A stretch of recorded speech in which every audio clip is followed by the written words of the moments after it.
नमस्कार, स्वागत आप सभी का हमारी खास पेशकश में। आप देख रहे हैं लोकतंत्र, आपके साथ मैं हूं घनश्याम उपाध्याय। लोकतंत्र में हम बात करेंगे यूपी की सियासत की, अनुपूरक बजट पर हंगामे की। उत्तर प्रदेश का मॉनसून सत्र चल रहा है, दूसरे दिन आज अनुपूरक बजट पेश किया गया। करीब 7,000 करोड़ रुपए का अनुपूरक बजट वित्त मंत्री सुरेश खन्ना ने पेश किया। अनुपूरक बजट में युवाओं पर फोकस किया गया, रोजगार बढ़ाने पर जोर है, साथ ही कई योजनाएं भी पूरी करने में मदद मिलेगी। वित्त मंत्री सुरेश खन्ना ने अपील की है कि इस छोटे बजट को बिना चर्चा के पास होने दें। बजट अपनी जगह है, लेकिन बात जब सियासत की हो और मौसम चुनावी हो तो भला विपक्ष कैसे मौका चूके। सदन में आज भी कार्यवाही शुरू होते ही विपक्ष, खासकर समाजवादी पार्टी और कांग्रेस ने महंगाई पर हंगामा किया। नेता प्रतिपक्ष राम गोविंद चौधरी ने कहा कि सरकार की नीतियों की वजह से लोग त्राहिमाम त्राहिमाम कर रहे हैं, पेट्रोल डीजल के दाम बेतहाशा बढ़ गए हैं। कांग्रेस भी महंगाई के मुद्दे पर लगातार आक्रामक है और आज कांग्रेस इस पर चर्चा चाहती थी। कांग्रेस का आरोप है सरकार इस मुद्दे से बचना चाह रही है। बीएसपी अलग हो, अलग तरह की राजनीति में जुटी है। बीएसपी कांग्रेस और सपा को घेर रही है। बीएसपी का कहना है कि हम कृषि बिल पर चर्चा चाहते थे, लेकिन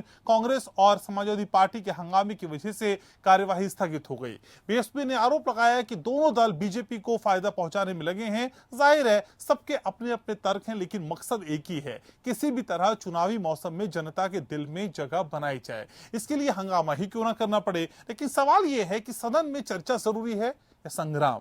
सदन को सियासी अखाड़ा आखिर क्यों मनाया जा रहा है, क्या है विपक्षी राजनीति और कैसे विपक्ष से निपटेगी सरकार। आज इसी पे होगी पर्दा। शुरुआत की रिपोर्ट के साथ।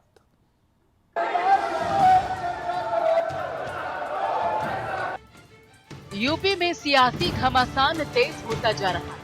विधानसभा भी सियासी अखाड़े में तब्दील हो रही है। सड़कों पर सरकार को घेरने वाले विपक्ष को अब सदन का सहारा मिल गया। सरकार नीतियों से लोगों के दिल जीतने में जुटी हुई है, तो विपक्ष सरकार को घेर कर जनता का रहनुमा बनने की कोशिश कर रहा है। मॉनसून सत्र के दूसरे दिन अनुपूरक बजट पेश किया गया, लेकिन इस दौरान भी विपक्ष ने सदन में जमकर हंगामा किया।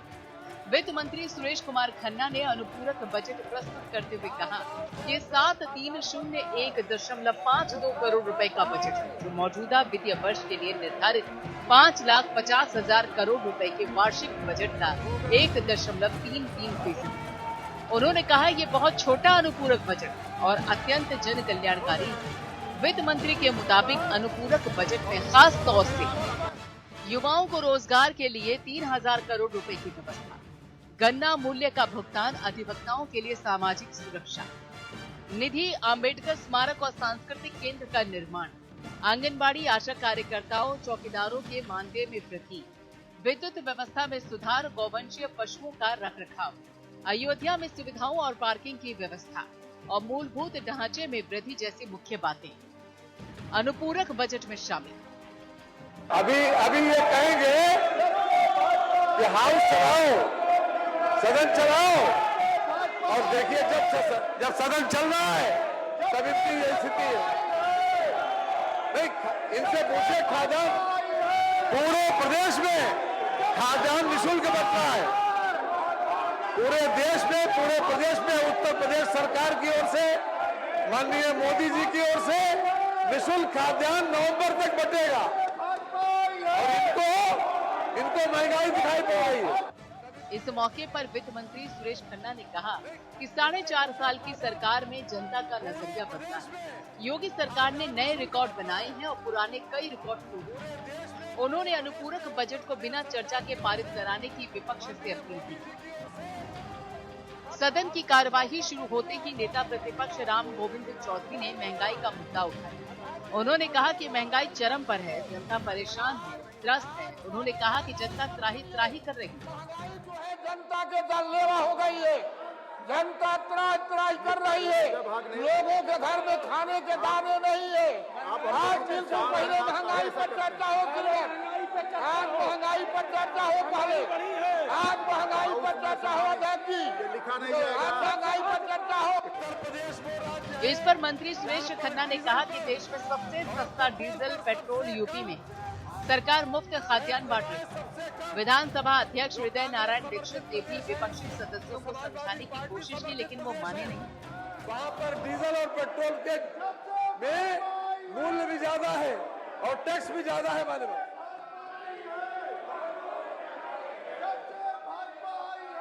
नियम 56 है, नियम 56 महंगाई पर। कांग्रेस ने लखनऊ की सड़क पर महंगाई के खिलाफ प्रदर्शन किया। कांग्रेस प्रदेश अध्यक्ष अजय कुमार लल्लू और नेता सदन आराधना मिश्रा की अगुवाई में कांग्रेस विधायकों ने जीपीओ से विधानसभा तक पैदल मार्च निकाला।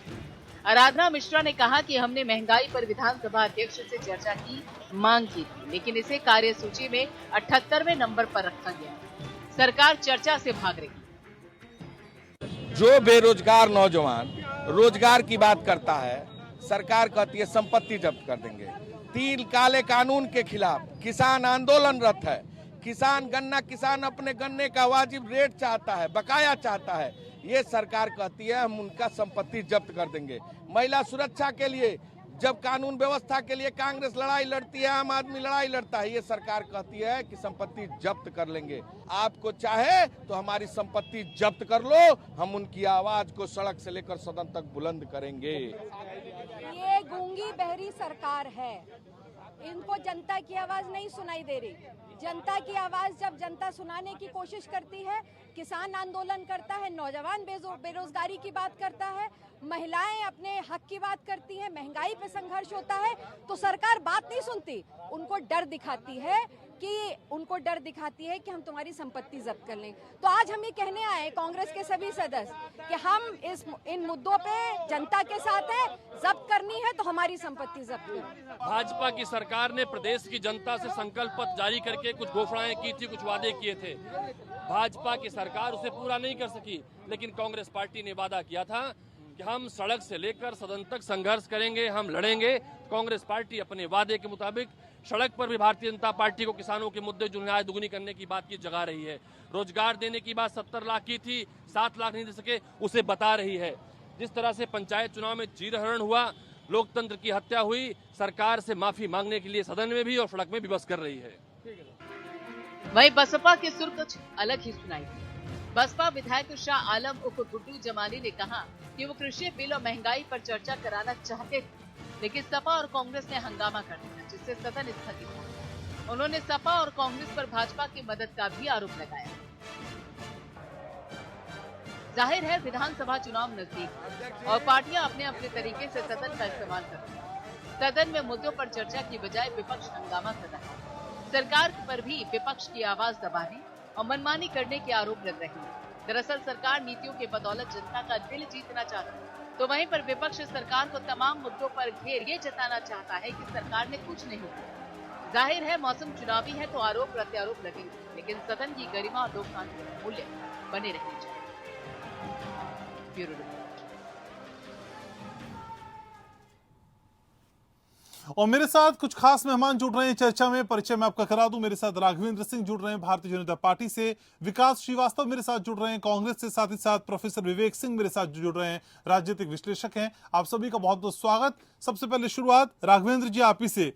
7,301 करोड़ से ज्यादा का अनुपूरक बजट, सर इस बजट के मायने क्या है? देखिए, अभी आपने रिपोर्ट में काफी कुछ जानकारी मुझे दे दी।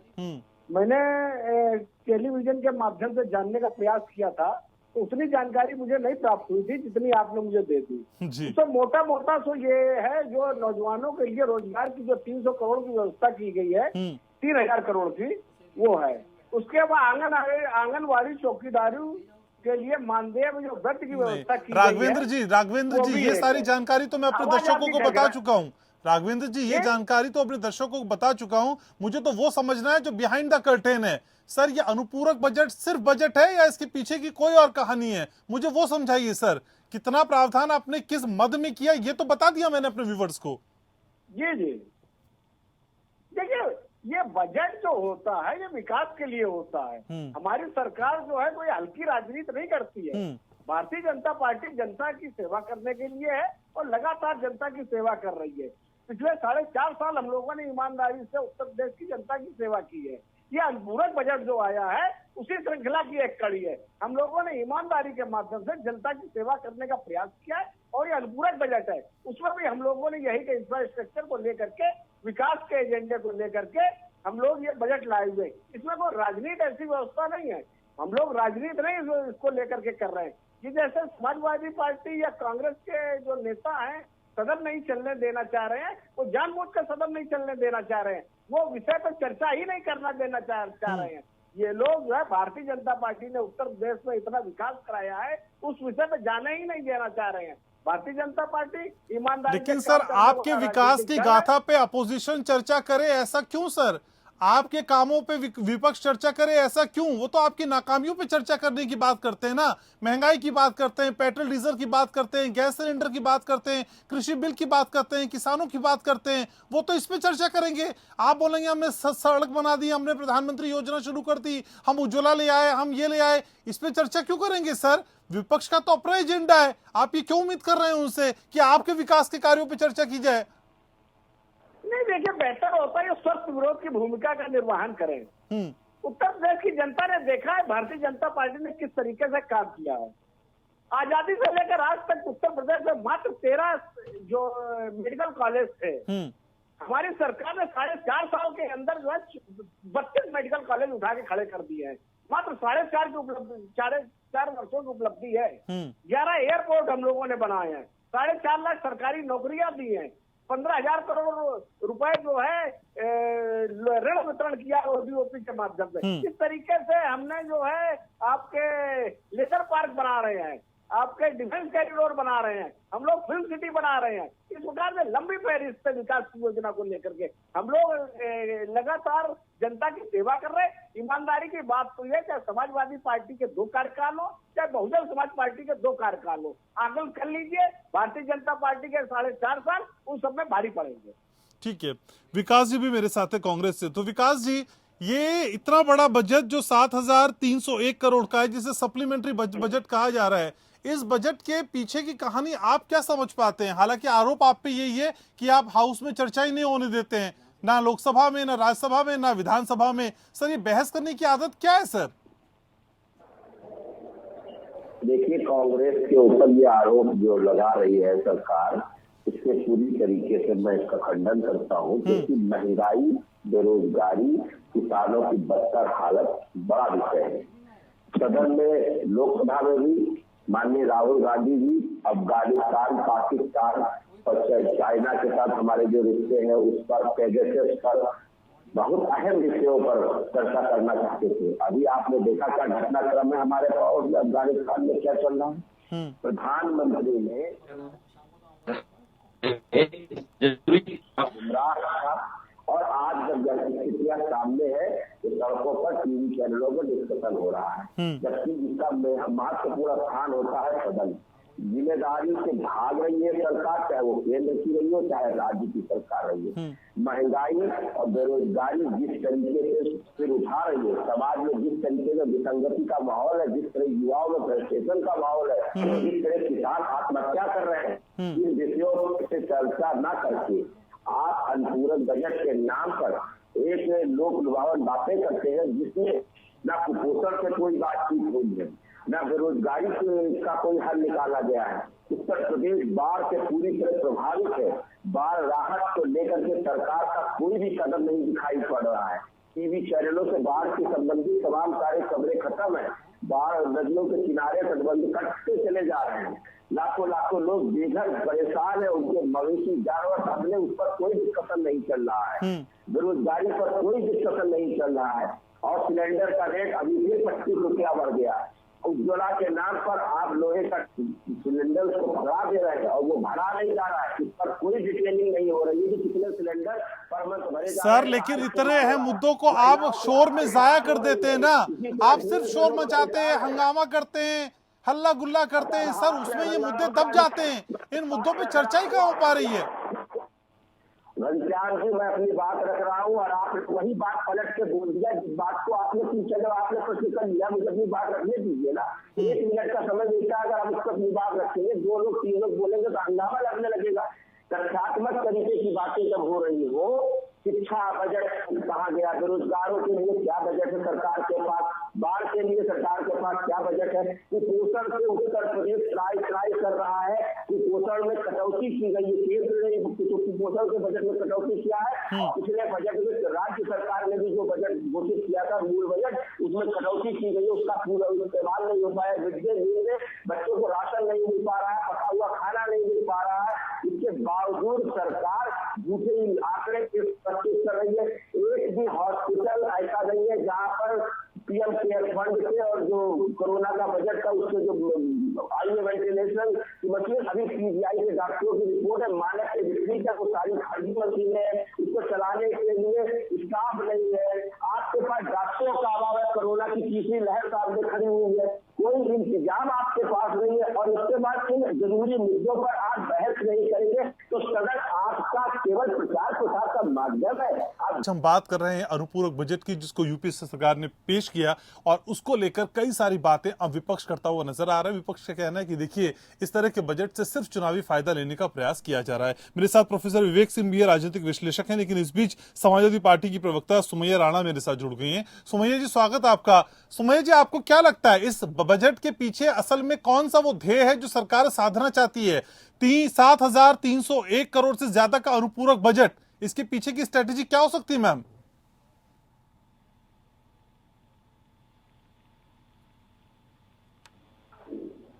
सुमैया जी, सुन पा रही हैं आप मुझको?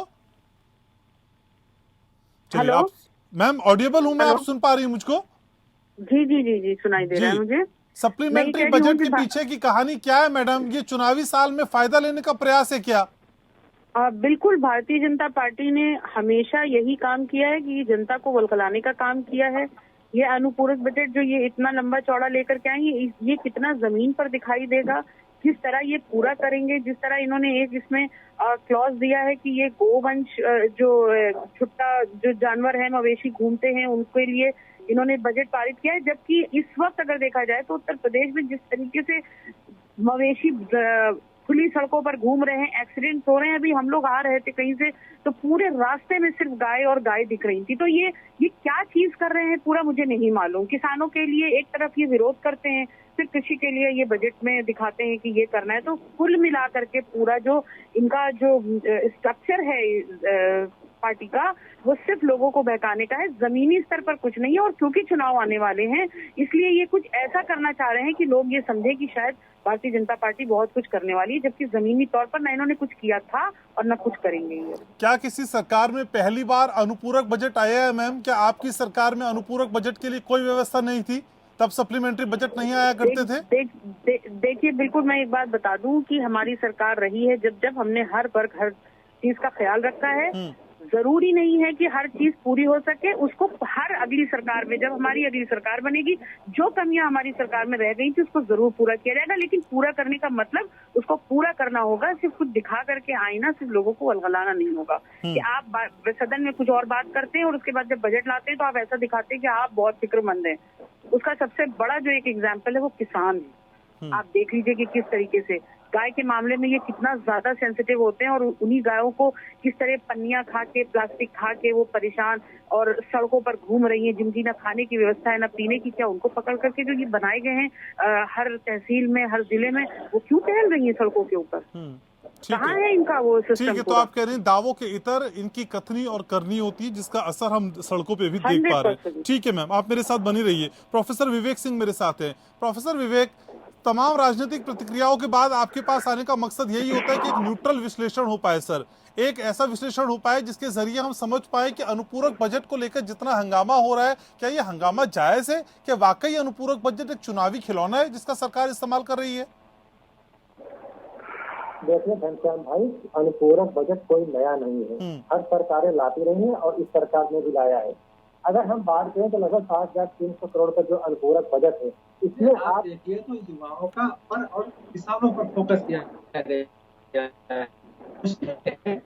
हम युवाओं की बात करते हैं और हम इनकी बेहतरी के लिए काम करना चाहते हैं। तो अगर 3,000 करोड़ रुपए युवाओं के लिए और इस पे फोकस किया जाए किसानों के लिए, तो क्या दिक्कत है? गोवंश सबको पता है कि सबको प्रॉब्लम हो रही है उत्तर प्रदेश में, तो उनके लिए अगर 300 करोड़ का प्रावधान किया गया तो क्या दिक्कत की बात है? अगर शिक्षा मित्रों को, चौकीदारों को, आशा वर्कर्स को, ग्राम प्रहरी को अलग अलग उनको वेतन में बढ़ोतरी की जाने की बात खोज रही है, तो यहाँ कहाँ से प्रॉब्लम आ रही है? तो देखिए, अगर बात आपको चाहिए, अगर हम आपके प्रोग्राम में मैंने कहा था कि देखिए जैसे हम संसद में देख लेते हैं वैसे विधानसभा में देख रहे हैं, वही मंदिर हमको दिख रहा है। तो अगर आप चर्चा करना चाहते हैं, और मैं इस बात का समर्थक हूँ कि चाहे विधानसभा हो, चाहे लोकसभा हो, चाहे राज्यसभा, हाँ, ये इसीलिए है कि आप वहाँ पे एक सार्थक पहुँच करिए। आपको बहस करना नहीं है, आपको भागना है, आपको हंगामा करना है, चर्चा में आपको पार्टिसिपेट नहीं करना है और बाहर जाके कहना है कि हमें चर्चा के तैयार नहीं है। देखिए, अगर महंगाई की बात करिए आप, तो क्या केवल उत्तर प्रदेश में महंगाई है? महंगाई तो हर जगह है। बेरोजगारी क्या केवल उत्तर प्रदेश में है? हर जगह है। अगर मैं तुलनात्मक अध्ययन करूं तो मैं तो यही पाता हूं कि भाजपा सरकार में ज्यादा लोगों को रोजगार मिला है। 6.9% जो रेट ऑफ अनएम्प्लॉयमेंट हो गया है। अगर आप डीजल पेट्रोल की बात करें, क्योंकि बहुत हंगामा इस पर भी हुआ है, तो आप देखिए जयपुर में कितना पेट्रोल की प्राइस है, 109 रुपए। लखनऊ में कितनी है? 99 रुपए। डीजल जो है 99 रुपए जो जयपुर में है और 97 रुपए मुंबई में, जहाँ पे कांग्रेस की सरकार है, और यहाँ पे कितना है? 90 रुपए है। तो आप कहाँ बात कर रहे हैं? जो आप मुद्दों पर रहिए, आप मुद्दों पर बात करिए, आप सकारात्मक चर्चा करिए, जो कि एक विपक्ष का धर्म है। आप कम से कम कुछ नहीं कर पा रहे हैं, तो विपक्ष का जो धर्म है आप उस धर्म का पालन करिए और चर्चा करिए। सरकार जहाँ पर गलत कर रही है, सरकार को आप कटघरे में खड़ा करिए। इसके तो आपको चर्चा करनी पड़ेगी ना। आप सड़क से भाग रहे हैं, आप लोगों को बरगला रहे हैं, ऐसे थोड़ी काम चलेगा। 6 करोड़ लोगों को वैक्सीनेशन हुआ है ना उत्तर प्रदेश में, एक रिकॉर्ड बना है नहीं बना है? कोरोना पर कंट्रोल किया गया नहीं किया गया है? सरकार जो है 1.25 लाख करोड़ रुपए जो किसानों का भुगतान होना था वो किया है ना आगामी कुछ विगत के वर्षों में। अगर 35,000 करोड़ का अगर सरकार का इस साल में खरीदारी किया था, 25,000 करोड़ सरकार ने पे किया है। 8,968 करोड़ रुपए का बकाया गन्ना किसानों का है और उसके लिए सरकार बजट में अनुपूरक बजट में पैसा लेके आई है। तो क्या दिक्कत की बात हो सकती है? आप थोड़ा विपक्ष को चाहिए कुछ पढ़े लिखे, आप बिना पढ़ते लिखते हैं नहीं, आप बिना मतलब का हंगामा कर रहे हैं। आप थोड़ा विकास भाई समझिए चीजों को बात करिए। लेकिन प्रोफेसर विवेक, आपकी सारी बातों को अगर मान भी लें तो विपक्ष चुपचाप सदन में जाए, मुंह पे पट्टी बांध लें, आंखों पे पट्टी बांध लें, जो सरकार कहे वो सुन के आ जाए। क्या आप इस तरह की हाउस में का कार्रवाई चाहते हैं? विपक्ष तो बोलेगा ना सर, विपक्ष हंगामा भी करेगा। स्वस्थ लोकतंत्र का हिस्सा है विपक्ष सर। जैसे विपक्ष सड़क पे अपनी बात उठा रहा है, वैसे उसकी गरिमा यही होती है कि आप इस मुद्दों को आप अंदर उठाइए। आप अगर विधानसभा में अपने मुद्दों को उठाएंगे तो होगी। अगर बहस देखिए तब होगी जब दोनों पक्ष राजी होंगे और आप सरकार को कटघरे में खड़ा करिए और पूरा उत्तर प्रदेश की जनता देखेगी। चुनाव आने वाले हैं, यहाँ विपक्ष ने एक आंकड़े दिए हैं, विपक्ष ने अपनी बात रखी है और सरकार जो जवाब नहीं दे पा रही है। तो ये तो तब होगा ना जब आप कार्रवाई शुरू करेंगे, जब आप उसमें पार्टिसिपेट करेंगे। आप केवल भाग रहे तो कैसे होगा? ठीक है, तो विकास जी कुछ कहना चाह रहे थे आप? देखिए, मनरेगा का जो बजट है उसमें कटौती की गई है। माइग्रेंट लेबर कोरोना की मार के बाद अपने अपने गाँव में आ चुके हैं, उनको स्किल लेबर के रूप में इस्तेमाल करने की बात की थी सरकार ने, बिल्कुल झूठा निकल गया। आय दुगनी करने की बात की थी और हमने फसल खरीद लिया तो उसमें अपनी पीठ तपाने की बात हो रही है। जब कांग्रेस की सरकारें और गैर कांग्रेसी सरकारें रही, गैर भाजपाई सरकारें रही, सबके ऊपर आपका आप जिस व्यक्ति से बात कर रहे हैं उसने आपकी कॉल को होल्ड पर रखा है।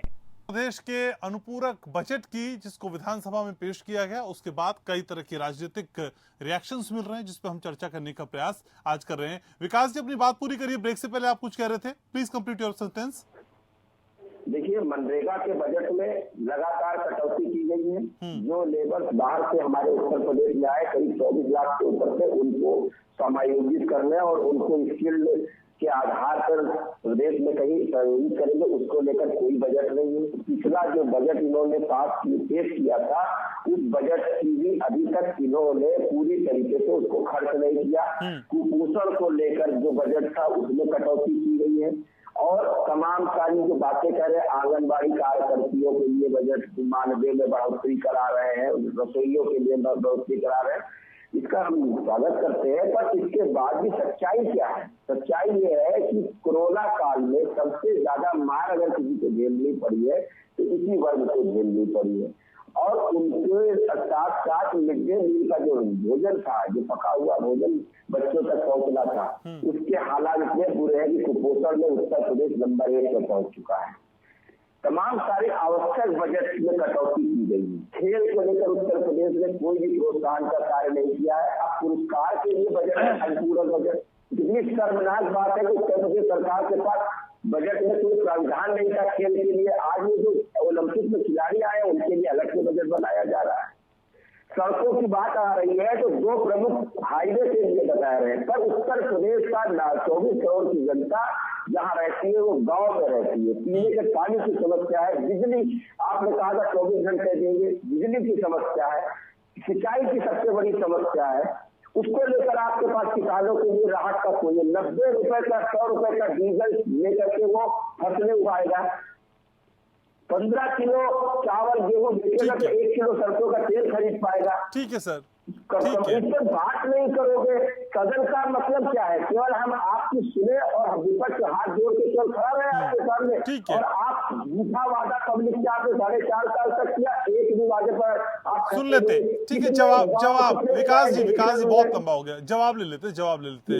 राघवेंद्र जी, असल में क्या 4.5 साल की सरकार के प्रावधानों में जो गड्ढे हो गए थे उनको भरने का काम अनुपूरक बजट के जरिए किया जाएगा? क्योंकि कई ऐसी चीजें हैं जिनका प्रावधान ही नहीं था, उनको नए सिरे से करने का प्रयास किया जा रहा है। अपोजिशन तो ऐसे आरोप लगा रहा है आप पे। देखिए, हम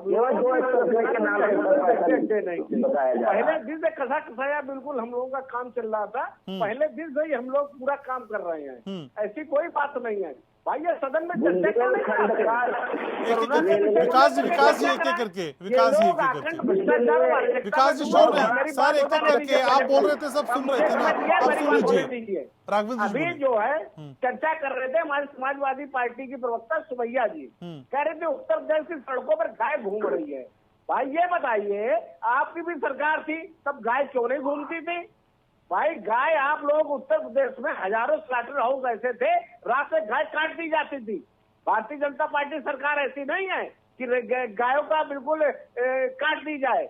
हमारी सरकार जो है ईमानदारी से काम कर रही है। गाय जो हमारा व्यवस्था की गई है, लेकिन हम लोग अवैध स्लॉटर हाउस का संचालन नहीं करते हैं। समाजवादी पार्टी के आधे नेता जो है अवैध स्लॉटर हाउस का संचालन करते थे। कोरोना काल की बात कर लीजिए, कोरोना काल में कांग्रेस की चिदम्बरम जी का बयान आया था, देश की जनता को जो कर देना चाहिए।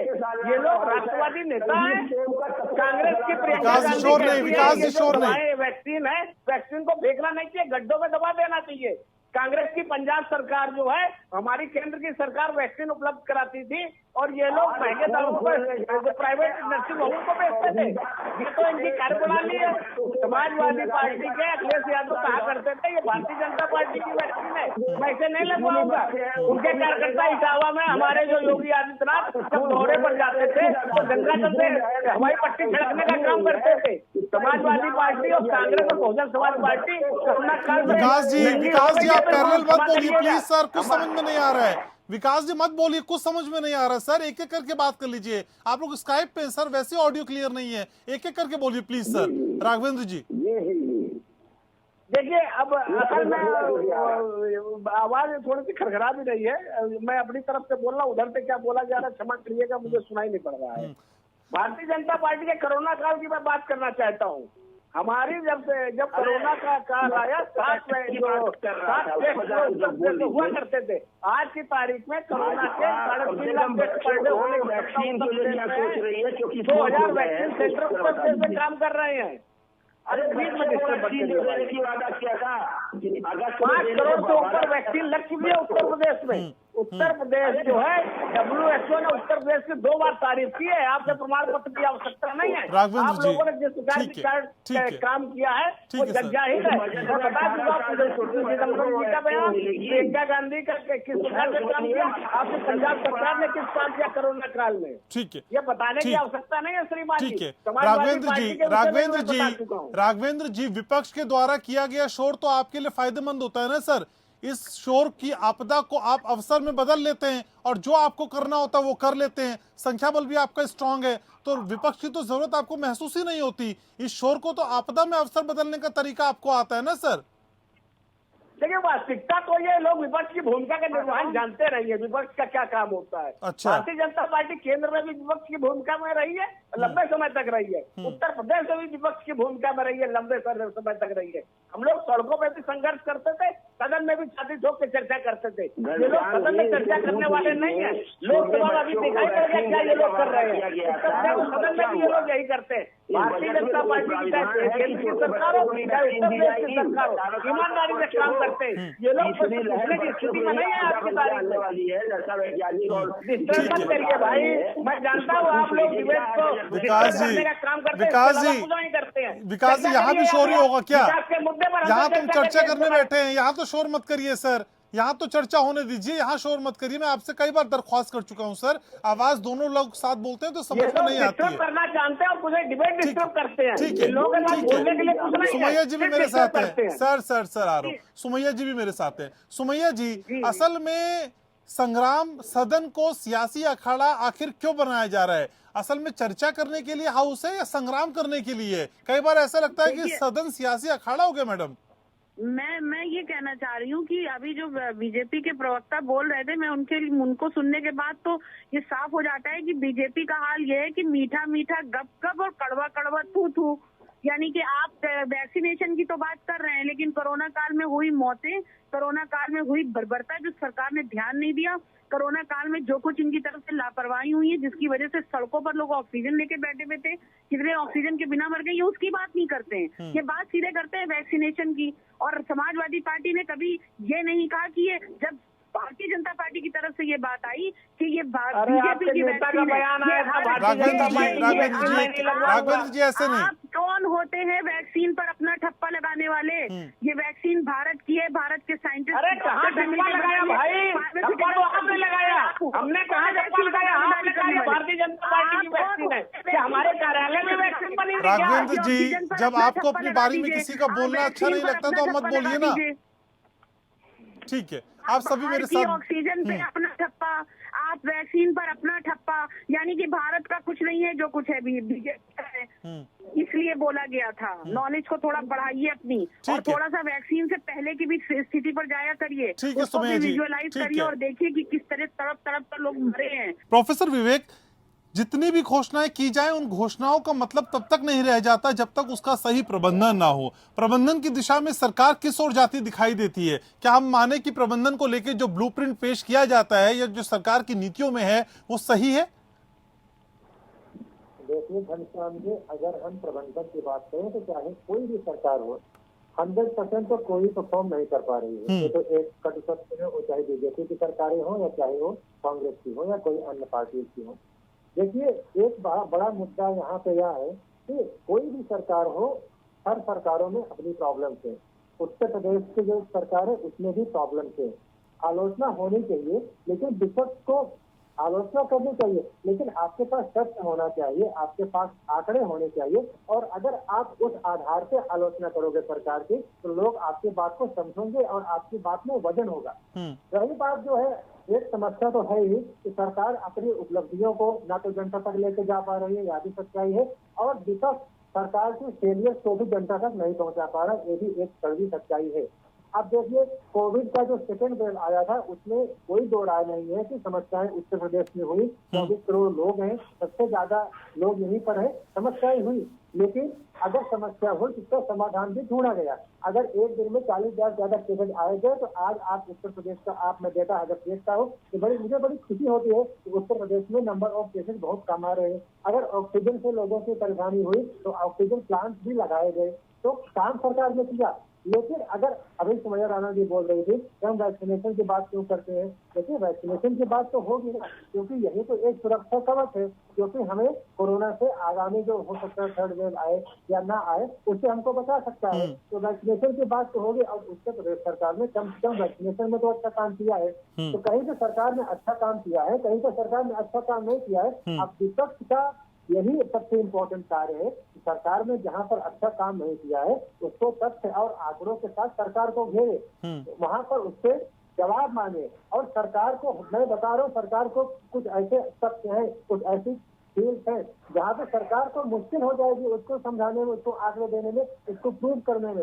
लेकिन विपक्ष तो भाग रहा है, संसद में हंगामा हो रहा है। आपने कहा ना संग्राम की जगह बन गई जो कि चर्चा की जगह होनी चाहिए थी। तो कहीं ना कहीं सरकार की तो उत्तरदायित्व है कि चले चर्चाएं हो, लेकिन विपक्ष को भी एक सकारात्मक अपना रुख अख्तियार करना पड़ेगा और सरकार को घेरना चाहिए। तो ये हंगामा क्यों हो रहा है फिर सर? क्योंकि विपक्ष तो लगातार कह रहा है हम ऐसे मुद्दे हैं जो लोगों से जुड़े हैं उन पे चर्चा चाहते हैं, फिर हंगामे की वजह क्या लगती है सर आपको? देखिए इसमें दोनों का फायदा है। सरकार को कोई जवाब नहीं देना पड़ता, सरकार की जवाबदेही खत्म हो जाती है। अगर हंगामा होता है तो सरकार को भी फायदा है, उनको भी कुछ रिसर्च नहीं करना पड़ेगा, कुछ मेहनत नहीं करनी पड़ेगी। सब के लोगों को भी रिसर्च करना पड़ेगा, उनको डेटा देना पड़ेगा, उनको सवाल पूछने पड़ेंगे, उनसे वो भी बच जाएंगे। तो यहाँ पे समस्या यह है कि कोई काम नहीं करना चाहता है, और ये बिल्कुल सत्य है, चाहे संसद हो चाहे हमारे विधानसभाएं हो, यहाँ के लोग पहली बात जाते नहीं है, जाते भी है, कुछ काम नहीं करते हैं, और उनको जो है रिसर्च नहीं होता है, कुछ बोलते नहीं है। तो इसमें सरकार है उसका कोई फायदा हो रहा है, नुकसान तो पब्लिक का हो रहा है ना, नुकसान का हो रहा है। विकास जी जिस और इशारा असल में प्रोफेसर विवेक कर रहे हैं उसी और इशारा बहुजन समाज पार्टी भी कर रही है। वो कह रही है कि देखिए हम तो चर्चा करना चाहते थे, लेकिन समाजवादी पार्टी और कांग्रेस के लोगों ने इतना हल्ला मचाया कि चर्चा ही नहीं हो पाई और फायदा बीजेपी को पहुंच गया। सर ये स्ट्रेटेजी भी है क्या? बीजेपी को फायदा पहुंचा रहे हैं आप तो इस हंगामे से? शोर मचा कौन रहा है? हम सदन के बाहर अगर प्रदर्शन कर रहे हैं ये हमारा अधिकार है, सांकेतिक प्रदर्शन करना सदन के बाहर। सदन को चलाना सरकार की जिम्मेदारी होती है। अगर उसमें प्रश्न का जो हमारी आराधना मिश्रा जी जो विधानमंडल दल की नेता है, कितना अंतिम में 37 नंबर पर प्रश्न का चर्चा को लेकर सदन की कार्रवाई में मुख्यमंत्री ने प्रेस कॉन्फ्रेंस करके पता नहीं कैसे विश्लेषक है, उनको ये नहीं पता कि सदन की कार्रवाई लिखा पढ़ी हो जाती है, और हमको चर्चा करने के लिए जो नंबर दिया गया था वो बहुत ही लास्ट में है, 80 के बाद है। हमको अवसर ही नहीं दिया गया क्योंकि चर्चा करने का। क्या हमारे शोर बचाने से या टीवी में डिबेट खींच लेने से हमारी बात सही हो जाएगी? जो लोग यहाँ बुलाए गए उनको संसदीय प्रणाली भी पता होनी चाहिए। जब हमको चर्चा का नंबर दिया गया है तो 80-85 नंबर पर, तो हमारी चर्चा कहाँ हो रही है? हमारे बाकी नहीं चुनी जा रही है, वो अपने बजट बिना चर्चा कराए पेश करना चाह रही है सरकार। और जो मूल चीज है, सरकार ने वादा जो किए थे वो 4.5 साल में पूरे नहीं हुए, और जो उन्होंने बजट पेश किया था मूल बजट, उसके पैसे बचे हुए हैं उसको सरकार खर्च नहीं कर पा रही है। कोरोना मैनेजमेंट के लिए जो फेलियर आया उसके बाद बच्चों को वैक्सीन देने का वादा किया गया था। अभी तक उत्तर प्रदेश की आबादी के हिसाब से मात्र 6 करोड़ लोगों को वैक्सीन मिली हुई है। अपनी चीज स्वयं खपरपाना और जिम्मेदार लोगों द्वारा टीवी चैनल को भी सच्चाई ना कहना, ये तो बड़ी शर्मनाक है। मीडिया और विपक्ष का हम सदन के मेंबर नहीं है, और हम भी सदन की कार्रवाई को तो पढ़ते जा रहा है कि हमारी विधानमंडल दल नेता ने क्या बोला है, सदन में क्या कार्रवाई हुई है, जिसमें चर्चा के लिए अवसर ही नहीं प्राप्त हुआ। हम लोगों को बसपा का बयान क्यों आ रहा है, किसलिए आ रहा है? वो बसपा बीजेपी के साथ कर रहे खेलने जा रही है, क्या करने जा रही है? बसपा तो बिहार में भी चुनाव लड़ाने जा रही है कांग्रेस और महागठबंधन के खिलाफ, वो गुजरात में कुछ वहां भी चुनाव लड़ाती है, हमारे 5-6 महीने कम कर दिए। उसने एक हमारी राजस्थान की सरकार गिरा रही थी। आज बसपा का क्या रुख है, बीजेपी से क्या मैच ठीक है? जो लोग भगवान ने क्या उसको मान लेगा मीडिया और ये 24 करोड़ आबादी वाले देश में ना वैक्सीन के वादे से खड़े उतरे, ठीक है, डिजिटल। ठीक है सर, ये बातें तो हो गई, ये दोहराइए मत सर, दोहराइए मत सर, ये बातें तो आप कह चुके, जवाब ले लेते हैं। राघवेंद्र जी, असल में विपक्ष की राजनीति का तोड़ आपके पास क्या है सर? ये तो बड़ा टास्क हो गया है, आप अवसर देंगे नहीं, बहस होगी नहीं सदन में, चर्चा की जगह शोर होगा, तो फिर आप विपक्ष से समझाएंगे कैसे, विपक्ष से निपटेंगे कैसे? विपक्ष की आवाज करने का प्रयास किया गया। चर्चा, भारतीय जनता पार्टी की सरकार चर्चा करने के लिए ईमानदारी से तैयार है। ये लोग स्वयं चर्चा नहीं करने देना। क्या भारतीय जनता पार्टी अवरोध उत्पन्न कर रही है सदन में? ये लोग यहाँ पर जो टीवी डिबेट पे बैठ के लंबी लंबी बातें करते हैं, हमारी सरकार को घेरने का काम करते हैं, बहुत योग्य व्यक्ति है, बहुत ज्ञानवान है, इनकी ज्ञान में कोई कमी नहीं है, लेकिन ये विषय सदन में तो नहीं कर सकते हैं। वास्तविकता ये है, लोगों के पास ना कोई विषय चर्चा का, ना कोई ऐसा ज्ञान है, ना कोई वो घेरने वाली स्थिति में है। हमारी सरकार 4.5 साल की सरकार इनके 2 कार्यकालों से कई गुना भारी है। हम लोग अगले वर्ष होने वाले विधानसभा चुनाव में सुशासन और विकास के एजेंडे को लेकर छाती ठोक के जा रहे हैं, और हम लोग पूर्ण बहुमत की सरकार बनाने जा रहे हैं। ये लोग भली प्रकार से जानते हैं हम इनको घेर नहीं सकते हैं, तो इस प्रकार से सदन में अवरोध उत्पन्न कर रहे हैं। बाद में कहेंगे सदन में चर्चा नहीं हुई और ये मेरे प्रस्ताव पास हो गए। प्रस्ताव का पास होंगे ही, हमारी सरकार है, पूरे पूर्ण बहुमत की सरकार है, पूरे प्रस्ताव पास हो जाएंगे। अगर आप चर्चा करें तो, ना चर्चा करें तो बेहतर है आप लोग हाउस में जाइए, विषय पर ये संख्या बल का अहंकार है क्या राघवेंद्र जी? ये संख्या बल का अहंकार है कि आप चर्चा करें या ना करें, आप हो या ना हो। विपक्ष के लिए कोई जगह नहीं है सर, असहमति के लिए कोई जगह नहीं है, विरोध के लिए कोई जगह नहीं है। ये कैसा लोकतंत्र है सर?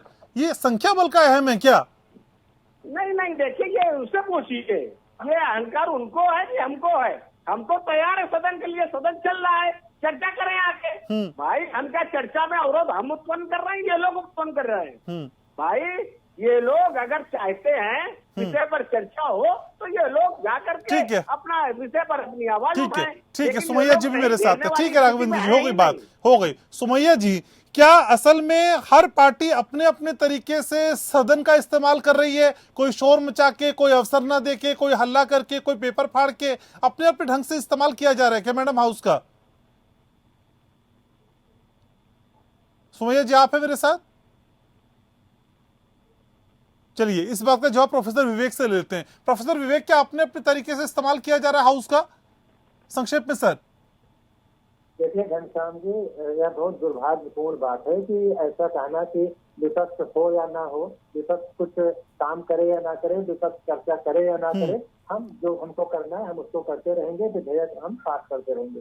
देखिए अगर ऐसा होगा तो फिर कोई मतलब ही नहीं है विधानसभा और जैसे सदन का। देखिए यहाँ तो सरकार को भी अपनी सूझबूझ दिखानी चाहिए और कहीं ना कहीं इससे सरकार को भी नुकसान होगा।